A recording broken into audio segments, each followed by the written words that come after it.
1987. Like any so-called black swan event, it's not just a one-day thing. It's not single days. It's an accumulation of human errors, assumptions, and judgments, and then actions. Some of the similarities, we had a raging bull market then, but then it was a 5-year bull market.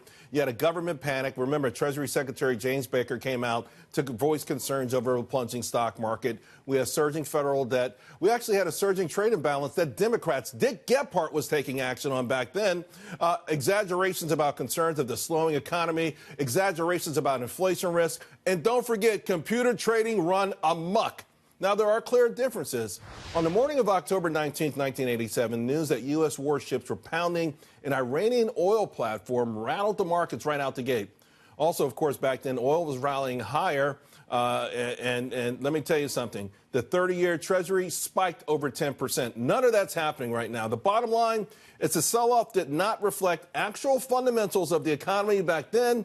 It was a series of negative assumptions and panic that was triggered, in my opinion, by computer trading. So I'm not sure where the bottom is right now, but I am very confident. I think this will be short-lived, painful but short. My worst fears is that investors are selling stocks and great companies at losses that eventually will come back and come back very strongly. On that note, I want to bring in UBS Senior Portfolio Manager Jim Lacamp. You know, Jim, I think the similarities are stark. I think the actions are stark. And here's the thing I want to point out most, the notion that the market is efficient. The market was pricing in some sort of cataclysmic event with the economy. We went almost 3 years after that without even a recession. Charles, you're absolutely right. And I want to point out, too, you brought up the computerized trading. Back then, they called it portfolio insurance.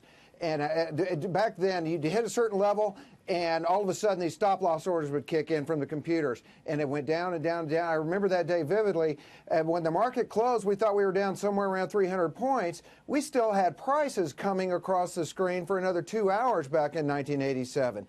And that's, again, because these computer programs kept triggering these new sell orders. Now, what we have today is these algorithmic trading. They're not using stop losses. They're selling as markets rally. And it's why we have these strong openings and weak closes, but it's computerized trading. To your point about the economy, we're in pretty good shape. I mean, if you look at senior loan officer surveys, they're not saying that credit has squeezed or is tighter at all. Look at consumer spending, best Christmas in 6 years. Wages are up. All of the signs of the economy, if you look at leading and coincident economic indicators, all of them are pointing north. So this isn't like the Asian currency crisis in '97. It's not like the Russian default in 1998. It's not like the pigs countries. I mean, it is like those in that they did not develop into new bear markets. They were temporary concerns that we fought through. Some of these concerns now are going to be temporary. The government shutdown will likely be temporary. We have a new Congress coming into the House on January 3rd. Right. We have the Mnuchin comments. I mean, they were well-meaning but poorly placed.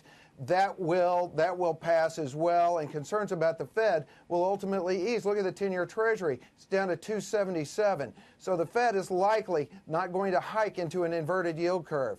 So I think we'll fight through this. How long it takes, usually these things take 2 or 3 months to work through, but we will fight through it. You know, Jim, now there are some things, though, that I do find worrisome and I don't have an answer for. For instance, Goldman Sachs, the stock coming into the week down 37%. It got hit on Monday. It was down even earlier today. In fact, I think it was a Dow component that started to bring that index lower.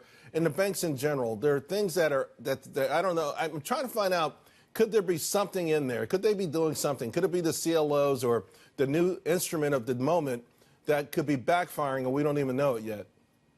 Well, that's a great question, Charles, because remember, the Federal Reserve Board had no idea about many of the structured investment vehicles and off-balance sheet CLOs, CDOs. They had no idea of how big that shadow banking market is. Are there things going on behind our backs that we don't know? Probably not to that extent because the restrictions are tighter these days. But can there be? Of course. And certainly the market has a way of telling you some things. But again, when you look at what the bank officer surveys are showing, they're not showing that lending is impaired at all right now. In fact, pretty healthy. Most of the economy isn't as robust as it was 6 months ago, but it's still pointing north, and not only that, it's one of the stronger economies in the world. I would say this, too, about the banks. There's a lot of firms calling for the return of value investing over growth investing. And that may happen, but remember, 25% of that value index is the banks. Another 12% are the energy stocks. So until we start to see those move, that may take a while to develop a new theme on Wall Street. And Wall Street likes themes that they can chase. Right now, we're having a hard time. We have a shambolic presidency in many people's eyes.